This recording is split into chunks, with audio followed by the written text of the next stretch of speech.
오늘 성경 말씀은 미가서 6장 6절에서 8절 말씀입니다. 구약 성경 1296쪽입니다.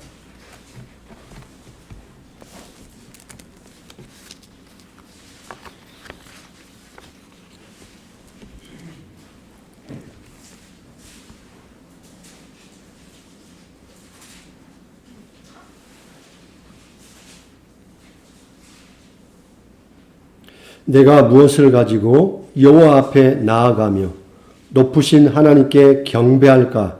내가 번제물로 일련된 송아지를 가지고 그 앞에 나아갈까? 여호와께서 천천의 수양이나 만만의 강물 같은 기름을 기뻐하실까? 내 허물을 위하여 내 마다를 들을 내 영혼의 죄로 말미암아 내 몸의 열매를 드릴까? 사람아, 주께서 선한 것이 무엇임을 내게 보이셨나니 여호와께서 내게 구하는 것은 오직 정의를 행하며 인자를 사랑하며 겸손하게 내 하나님과 함께 행하는 것이 아니냐. 아멘. 이번 주로 해서 매일 성경을 묵상해왔다면 6년이라는 주기로 성경을 일독을 하게 됩니다. 그래서 성경 일독 주기가 이번 12월 31일로 끝납니다. 그리고 신년의 창세기를 먼저 시작하거든요. 그래서 6년이 돌아갈 거예요. 그래서 6년을 하게 되면 자연스럽게 성경을 일독을 하게 됩니다. 그렇게 구조가 되어 있는데, 여러분이 이제 우리가 몇 년 매일 성경 하다 보니까 어떤 경우를 우리가 많이 만나게 됩니까? 의외로 구약 성경을 자연스럽게 많이 묵상하게 되죠. 일반적으로 우리가 매일 성경을 하지 않고, 저도 설교를 한다면 뭐 신약이라든지 구약에서 좀 편한 본문을 선택해서 그냥 매주 한 절씩, 그래서 뭐 저 같은 경우 예전에 요한계시록 할 때 3년 정도 걸렸던 것 같아요. 네. 요한복음도 한 2년 6개월이나 3년 가까이, 예를 들자면. 그러면 성경 두 개 정도 하면 이 매일 성경 6년 텀이 한 2권 정도 하면 끝나는 거예요. 예. 그래서 구약 성경을 많이 설교할 기회가 사실 없고 성도들도 기회가 주어지지 않는데, 매일 성경 덕분에 구약 성경을 우리가 많이 읽게 되면서, 특별히 선지서가 두껍잖아요. 예. 대선지서 있고 소선지서가 있는데, 오늘 우리는 소선지서 12권 가운데 미가서를 우리가 말씀을 듣게 됩니다. 그래서 12권, 여러분이 이 선지서 예언서라고 말하는데 이게 12권이에요. 여러분 한번 성경 보세요. 구약 성경 뒷부분에 짧은데 따닥따닥따닥 뒤에 짧게 있잖아요. 이게 12권이 있는 내용입니다. 그래서 뭐 호세아부터 말라기까지 소선지서가 12권이 되어 있는데, 그러면 12권이니까 그게 짧더라도 각각 다른 내용을 말하는 게 아니라 통일된 하나의 책으로 읽도록 묶여졌다는 것입니다. 그래서 12권의 소선지서를 하나의 책으로 읽으려고 노력을 하셔야 돼요. 다양한 인물이 등장하고 짧지만 다양한 사건이 등장하지만은 중요한 한 가지 이야기하려는 통일성을 가지고 12권이 이곳에 있다라는 것입니다. 그리고 12권의 이 선지서가 대선지서, 우리가 잘 아는 이사야, 예레미야, 에스겔서와 또 짝을 이루게 됩니다. 내용상뿐만 아니라 그 큰 틀에서 구조가 같은 짝을 이루고 있습니다. 그래서 소선지서의 넓은 의미에서 흐름을 보면 비슷해요. 경고가 등장합니다. 그렇죠? 소선지서 읽어보니까 경고가 많이 나오죠? 죄악에 대한 하나님의 책망이, 두 번째, 거기에 대한 심판이 등장을 합니다. 두 번째, 심판. 그걸로 끝나지 않아요. 세 번째, 우리가 미가서도 마지막 7장에서 소망과 하나님의 회복으로 끝나듯이 회복이, 경고, 심판, 회복이라는 이 주제의 순환을 가지고 있다라는 것을 잊지 않고 앞으로 소선지서를 읽으면 도움이 됩니다. 그래서 그러면 우리가 이 소선지서를 좀 더 이야기하면 12권이 일명 동심원 구조로 이루어졌다라고 표현합니다. 동심은 뭐예요? 가장 안에 중심으로부터 이 파도가 바깥으로 우리가 돌을 던지면 어떻습니까? 돌이 떨어진 중심으로 이 파도가 바깥으로 이렇게 퍼지잖아요. 그러면 그 원인을 일으킨 내용이 뭐예요? 가장 돌 하나, 가장 점, 그 원의 중심에 있는 그 점으로 또 퍼지게 된 거죠. 그래서 이거 동심원 구조라고 말을 합니다. 그러면 12건 가운데, 가운데 돌이 있다는 거야? 있다라는 거예요. 그리고 우리가 이제 소선지서를 보게 되면 제일 앞에 호세아가 있잖아요. 호세아서가 있고 마지막 말라기가 있습니다. 그래서 서로가 숨이 쌍가법, 여러분 이제 국어 시간에 머리와 꼬리가 서로 대응되게 돼 있어요. 이게 A, A-, B, B-, C, C- 이렇게 하듯이 서로가 인클루지오, 그 서로 상관의 구조로 되어 있다라는 것입니다. 이거 좀 재밌죠? 이런 구조를 보게 되면. 그래서 여러분이 호세아서를 읽으면 언약의 위반에 대해서 나와요. 하나님의 율법을 이스라엘 백성이 어겼다는 게 나와요. 그런데 하나님의 사랑이 등장을 해요. 호세아를 보고 하나님이 이스라엘 어떻게 사랑하는가 그게 등장합니다. 그럼 마지막 말라기서는 뭐냐면 그 언약을 호세아에서는 위반했다면 그 언약이 회복되는 것을 이야기해요. 회복되고 하나님의 사랑이 어떻게 이루어지는가. 그래서 이 호세아와 말라기가 이렇게 서로 대칭을 이루고 있다는 거죠. 서로 구조적인. 그 다음에 호열. 그럼 우리가 두 번째 요엘서와 마지막 스가랴, 학계 스가랴와 연결이 돼요. 이렇게 구조가 하나하나 연결되어 있다는 것입니다. 그래서 먼저 동심원 구조를 생각할 때 그러면 가장 그 중심, 이 소선지서의 모든 주제를 골고루 포함하고 있는 그럼 성경이 뭘까? 12권 가운데 그게 미가서예요. 미가서가 12선지서의 내용을 함축적으로 다 요약하고 있어요.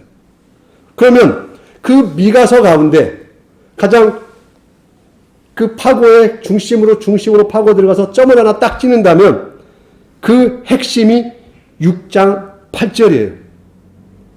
소선지서가 이야기하고자 하는 내용이 무엇을 결국 이야기하는 거냐면요. 6장 8절을 이야기하고 싶은 거예요. 사람아, 주께서 선하는 것이 무엇임을 내게 보이셨나니 여호와께서 내게 구하시는 것은 오직 정의를 행하며 인자를 사랑하며 겸손하게 내 하나님과 함께 행하는 것이 아니냐. 이게 소선지서 전체가 말하고자 하고 싶은 내용이라는 것입니다. 한마디로 공의와 인애와 의의 열매를 맺도록 이스라엘 백성들에게 요청하는 내용인 것입니다. 그래서 여러분이 우리가 선지서, 대선지서도 말씀을 듣고 묵상하고 소선지서도 이야기 들었지만은 우리가 일반적으로 익숙하지 않는 내용이 많이 등장할 거예요. 의외로 공의, 정의, 하나님의 선함, 이웃과의 관계, 사회적으로 어떻게 해야 할까, 국가적 이런 내용들이 무진장이 등장을 해요. 여러분 성경 두께를 생각해 보세요. 그 가운데 구약 성경, 모세오경을 빼고 그러면 성경에서 가장 많은 부분을 차지하는 내용이 이 내용을 차지하고 있는 거예요. 생각 밖에. 근데 이 내용은 우리가 살아가는 일상의 우리의 현실과 밀접하게 연결이 되어 있는 내용이에요. 그래서 어려움이 있죠. 왜냐하면 우리는 나의 현실을 건들면 불편해지거든요. 그러니까 목사님들도 제가 예전에 예레미야 설교할 때 말씀드렸잖아요. 쉽지 않는 부담을 갖게 된다. 선지서를 그래서 설교를 안 하려고 한다. 왜냐하면 잘못다 불똥이 잘못대로 튀기 때문에. 그래서 우리가 이제 소선지서를 하게 됐고 아모스라든지 하다가 하필이면 그 아모스 할 때 우리 비상계엄이 있었잖아요. 그때 매일 성경하는 교회가 전국적으로 어려움을 많이 당했어요. 목사님들도 제가 동기들뿐만 아니라 보니까 매일 성경하는 교회가 그 시점에 어려움을 많이 당했다고 이야기하더라고요. 왜? 저도 한번 물어봤죠. 어떤 어려움이 있습니까? 그날 어떻게 내가 설교를 해야 할지 너무 힘들었대요. 사실대로 말하면 반발을 할 텐데 이거 어떻게 해야지? 그래서 예배 중에 실제 욕까지 하는 성도도 있었대요. 막 쌍욕을 목사님한테. 그리고 나가버리고. 근데 아모스라는 설교가 어떻게 정치적인 내용을 가지고 설교를 해야 하는 거거든요. 사실대로 하면. 그리고 이것은 잘못됐고 이건 하나님 뜻이 아닙니다라고 방향을 설정해 줘야 하는 본문이에요. 그러니까 얼마나 부담이 돼요. 그래서 선지서라든지 소선지서를 비껴갈 수밖에 없는 조건이 있어요. 우리 한국교회 안에는. 그러니까 어려움이죠. 그러니까 저도 의도하지 않게 계속 선지서를 말씀을 준비하게 되고 이 부분을 어떻게 해야 하나 고민을 하게 되죠. 그러나 우리가 선지서를 통해서 그러나 왜 선지서가 그 이야기를 하는가? 미가서를 통하여 그걸 한번 이해해 보시라는 거죠. 미가서의 핵심이 소선지서의 핵심이 바로 오늘 우리가 읽었던 6장 8절에 있다라는 것입니다.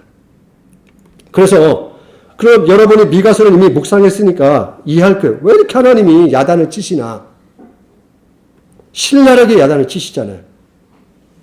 미가서 선지자가 사역했던 그 상황은 일반 백성을 포함해서 경제적인 기득권층과 정치적 지도자 그리고 중요한 게 있어요. 부와 권력의 정당성을 부여하는 종교 지도자까지 총체적으로 타락의 길로 치닫고 있는 그 형국에 대해서 지금 책망을 하는 것입니다. 이런 상황에서 미가는 하나님의 공의에 기초하여 죄에 대한 심판과 함께 회개하는 자를 용서하시는 제 용서의 자리까지 안내하는 말씀이라는 것입니다. 특별히 선지서와 소선지서는요, 의외로 무엇을 많이 이야기하냐면요, 이 부에 대해서, 땅에 대해서 많이 이야기해요. 땅에 대해서. 땅을 탐하는 부자들로 말미암아 이 서민들, 우리 시골 서민들, 중산층이 가난한 빈농으로 몰락하는 상황을 하나님이 용납을 하지 않습니다. 그래서 의외로 그 내용이 너무 많아요. 그래서 뭐 성경이 이렇게 부동산에 대해서 관심이 많나 할 정도로 내용이 많이 등장합니다. 그 이유는 있어요. 이스라엘은 애굽의 노예였잖아요. 땅이 없었잖아요. 노예가 가나안에 와서 땅을 얻게 되었잖아요. 그럼 그 땅의 소유권이 누구예요? 원래 그 사람들끼리 아니잖아요. 이스라엘 사람들이. 하나님 건데 이건 하나님이 공평하게 나눠줬는데 누군가가 일부 특권이 그 땅을 한꺼번에 소유하는 것에 대해서는 용납이 안 되는 거죠. 그럼 부의 균형이 깨지게 되잖아요. 그러면 애굽에서의 노예와 주인 관계가 다시 형성된다는 거죠. 이스라엘 사회는 그러면 안 되는 거예요. 그래서 하나님이 이 이야기를 계속하게 되는 것입니다. 오늘날 우리도 그래서 한국 사회는 특별히 이 부동산에 관심이 많잖아요. 그래서 뭐 부동산 이 정책이나 대책이 나오면 막 신문이고 언론이고 얼마나 오르락내락 합니까? 그다음에 뭐 종부세 문제, 그다음에 뭐 우리가 임대주택을 많이 지합니다 할 때 뭐 그러면 뭐 우리가 일반적으로 관심 안 갖잖아요. 뭐 그러나 뭐 그런 모든 부분들, 그 전세값이 올랐다 이런 내용이 선지서와 소선지서에 그냥 다 포함되어 있는 거예요. 그래서 성경은 안식년과 신년에 대해서 끊임없는 이야기를 하는 거예요. 그걸 다루는 거예요. 임금 문제. 야, 뭐 성경이 우리가 먹고 살고 옷 입고 사는데 이렇게 관심이 많을까? 관심이 많다라는 것입니다. 그래서 이 미가는 아스르에서 북이스라엘과 남유다가 바벨론에 의해서 멸망을 하는 어떤 원인들을 공의와 정의와 하나님 앞에서 겸손하지 않는 그들에 대한 징계라고 이야기를 한다라는 것입니다. 그래서 미가는 형식적이고 외형적인 예배를 반대하고 진정으로 하나님께 구하는 하나님이 너희들에게 원하는 게 무엇인지를 판단하라는 거죠. 지금 화려한 예배와 재물을 내가 원하느냐 너희들에게 내가 원하는 건 그게 아니라는 거예요. 내가 원하는 예배는 바로 공의와 인애를 행하고 겸손히 여호와 하나님과 동행하는 게 그게 예배라는 거예요. 나는 그 예배를 받고 싶다는 거예요. 전자에 말씀드렸듯이 이스라엘은 노예 출신이라고 말씀을 드렸습니다. 그러면 그 노예를 지배했던 이집트의 바로를 생각해 보시라는 거죠. 그럼 바로가 왜 절대 군주로서 착취와 억압의 화신이 되었냐는 거예요. 그 이유는 이집트 우상을 섬겼기 때문에 그렇다는 거죠. 그래서 구약 성경에 항상 우상 문제를 거론하고 우상 문제와 함께 사회적 문제, 국가적 문제를 바로 연달아 이야기를 하잖아요. 그러면 우상을 섬긴다는 것은 바로 구조적 악을 그대로 답습한다는 거예요. 우상의 존재가 소위 사랑과 인애와 공의를 위한 게 아니라 힘 있는 자가 갖는 구조를 정당화시키는 구조이기 때문에 너희들이 우상을 숭배한다는 것은 바로 애굽의 사상과 정신, 가나안의 제도를 받아들인다는 거거든요. 그러므로 하나님은 우상 숭배를 그렇게 연결해서 용납을 안 했던 것입니다. 착취와 억압의 정당성을 부여하는 그들의 종교. 그래서 지배자들 외에 인간을 도구화하고 수단화하여 불을 축적하지 못하도록 이스라엘은 그런 제도들을 만든 거예요. 그래서 여러분이 고대 근동의 법을 공부해봐도 이스라엘의 이런 법은 대단히 독특합니다. 있지 않아요. 왜? 신앙이 다르기 때문에 사회의 법적과 법령과 구조도 제조도 다르게 형성이 되었다는 것입니다. 그래서 이스라엘 그런 의미에서 선택받은 거예요. 너희들이 잘나고 똑똑하고 너희들만 잘 먹고 잘 살아. 그런 의미가 아니라 너희들이 선택받았다는 것은 이 세상의 구조와 다른 삶의 제도와 질서를 가지고 살아가도록 부름받았다는 거죠. 특별한 거죠. 그런 의미에서. 그러므로 하나님은 사회의 이런 질서와 구조에 대해서 많은 장치를 놓으셨다는 것입니다. 그 가운데 중요한 게 안식일, 안식년, 신년, 인류 역사 가운데 유일하게 있는 이 제도들. 그런데 우리가 이 제도들을 실제 보면 어때요? 오늘날 우리 사회 제도와 얼마나 많이 충돌을 합니까? 예전에 우리 신년 세미나 한번 했을 때 박창수 목사님이 이 신년 사회 선교회 하면서 많이 강의하시는데 이 강의를 하면요. 목사님한테 와서 바로 그런데요. 목사님한테 공산주의자, 빨갱이, 사회주의자라고 한대요. 성경의 부분을 가지고 우리 구약 성경에서 사회 구조를 이렇게 설명해 왔습니다. 그래서 우리가 오늘날 사회에 어떻게 우리가 이런 문제를 적용해야 할까 해서 현대적인 우리 시대의 사회 문제를 해결할 방안을 내놓으면 그런 이야기를 하신다요. 목사님한테 찾아와서. 그리고 자기도 너무 당황스럽대요. 그런 표현을 하더라고요. 그래서 우리는 이 부가 소수에게 집중되지 못하도록 다중의 소유권, 오늘날 표현하면 토지 공개는 같은 거죠. 토지를 중심으로 부와 권력이 집중되지 않도록 해야 한다는 것입니다. 구약은 그 부분에 대해서 아주 구체적으로 관심이 많고 이스라엘 백성이라면 이걸 해야 한다는 거죠. 그리고 그걸 종교적 지도자들이 안내하고 설명하고 그런 이방 세계처럼 되지 않도록 하라는 거예요. 그래서 이스라엘 사회가 고대 근동 국가와 문화와 근본적으로 구별되는 측면을 가지라는 것입니다. 그래서 광범위하게 사회적이고 경제적이고 정치적이며 신앙적인 모든 요소에 이 내용들이 반영이 되지 않으면 안 된다는 것입니다. 그래서 이스라엘 사회는 최고위층, 경제적인 기득권자의 부의 특권이나 권력의 입맛에 맞추어 사회제도가 이루어지는 게 아니라 구약성은 철저하게 최하위 계층들의 사회적 안녕과 경제적 생존에 맞춰 이루어져 있다는 것입니다. 구약성경은.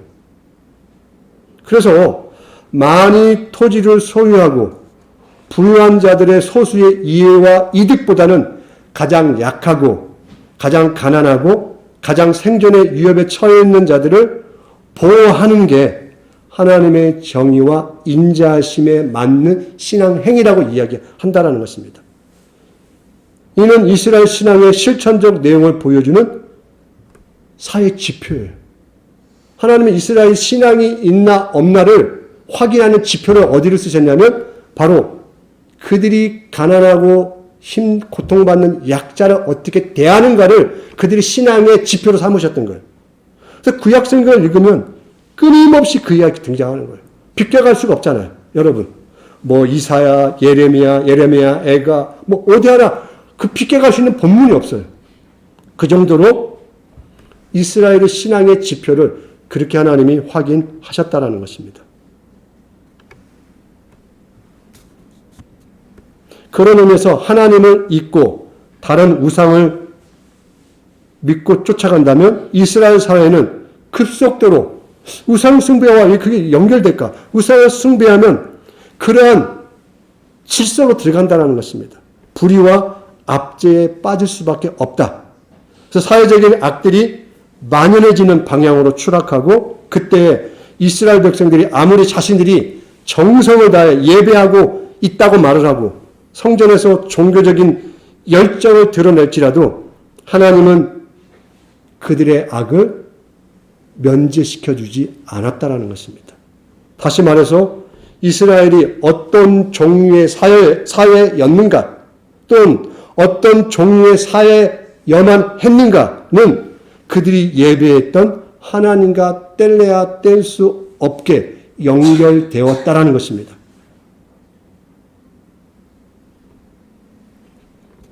특히 이 북왕국 이스라엘, 아합과 이세벨의 통치 기간 동안에 미가가 그 시기에 해당이 됩니다.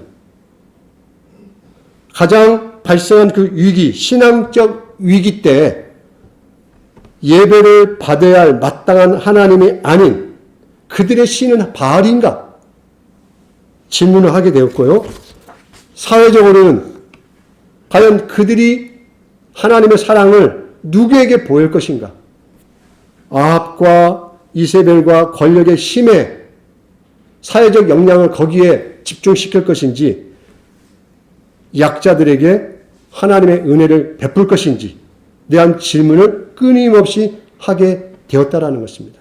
그래서 하나님의 믿음의 체제를 지켜낼 것인지 가나안 바알 우상 체제의 삶으로 갈 것인지에 대한 끊임없는 싸움을 하게 되었던 것입니다. 그러므로 잘못된 신을 선택하면 잘못된 사회를 낳게 되었다라는 것입니다. 그러므로 하나님께서 자신들을 새롭게 부르신 소명과 사회적 질서를 거부하면 이스라엘은 자신을 부르신 하나님을 부정하는 것과 동일하게 하나님이 취급을 했습니다. 더 이상 이스라엘이 존재할 이유가 없다라는 것입니다. 사회적, 정치적 특정 계급이 이웃의 자산을, 이웃의 사회 재화를, 사회 권력을, 사회 기회를 독점하는 피라미드 구조를 형성하면 하나님은 반드시 그 구조를 깨뜨렸고 그런 행위를 하나님을 향한 반역으로 취급을 했다라는 것입니다. 그러므로 우리의 실존의 목적, 우리 자신에게 질문하는 것이죠. 우리가 하나님의 계시 말씀을 읽습니다. 근데 이 말씀이 결국 어떻게 되는 거죠? 우리가 있잖아요. 우리라는 이 매개체, 우리라는 이 수단과 과정을 통하여 하나님이 설명될 수밖에 없잖아요. 솔직히. 내가 그게 말이 되었던 어떤 사회적 영향 어떤 걸 통해서 하든 우리는 나라는 존재를 비켜서 하나님이 설명되어지지 않는다라는 것입니다. 그러므로 교회는 구원받은 우리 믿음의 성도들은 하나님의 뜻에 순종하여 살아가면서 어떠한 모습의 모델이 되어야만 하는지에 대해서 끊임없는 고민을 해야 한다는 것입니다. 그러니까 여러분이 이제 살아가는 삶의 자리에서 이 고민을 하시겠죠. 어려움이 많으시다고 생각합니다.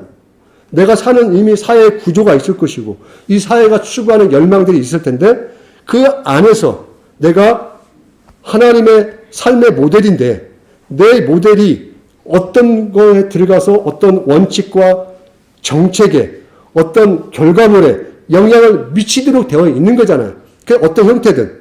그래서 하나님의 구원의 뜻에 합당한지를 우리가 항상 판단하고 우리는 그걸 수정하고 개혁하려고 노력을 하는 어떤 부름을 받았다라는 것입니다. 그런 소명을. 그래서 그러므로 우리의 구원은 단지 언어로만 주어진 게 아니라 너 구원받았다? 우리 구원받았습니다. 우리 천국 갑니다. 그냥 언어적 구원이 아니라 우리의 구원은 이웃과 우리 공동체 안에서 오늘 성경에서 말하는 인자와 사랑과 정의가 하나님을 설명되어지도록 우리가 믿는 하나님이 누구인지를 표현하도록 우리가 구원 받았다는 것을 잊지 않고 이러한 부름의 역사에 우리도 동일하게 서 있다라는 소명을 그 책임감과 의식을 우리가 놓치지 않는다면 우리가 선지서뿐만 아니라 이 선지서를 읽은 내용의 중심을 놓치지 않고 우리도 이 사명에 한 발자국 헌신하지 않을까 이런 기대를 우리가 하며 여러분에게 이 말씀에 대한 뜻을 이렇게 전합니다. 기도하겠습니다.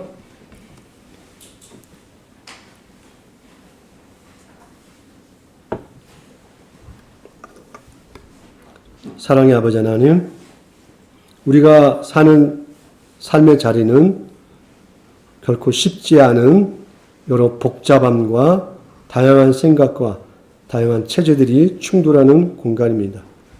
그 안에서 여호와 하나님을 믿는 우리가 그 믿음에 합당한 삶의 내용들을 정치 안에서, 경제 안에서, 또 우리 문화의 구조 안에서 드러내고 설명하고 또 우리를 통한 하나님의 메시지가 하나하나 실현되도록 우리가 그 수정과 개혁의 역할을 하는 일에 부름받았습니다. 그러나 결코 쉽지 아니하고 이 일을 하는 과정 속에서 우리가 어려움을 오히려 더 당할 가능성이 큽니다. 그러나 우리가 어떻게 존재로 부름받았는지 그 의식을 잃지 않고 작지만 우리가 기도하며 우리의 삶의 자리를 하나님 뜻에 합당하게 잘 순종하며 우리에게 지혜를 주시고 또 공의와 정의와 사랑과 온유함의 마음을 허락하여 주옵소서. 예수님의 이름으로 기도합니다. 아멘.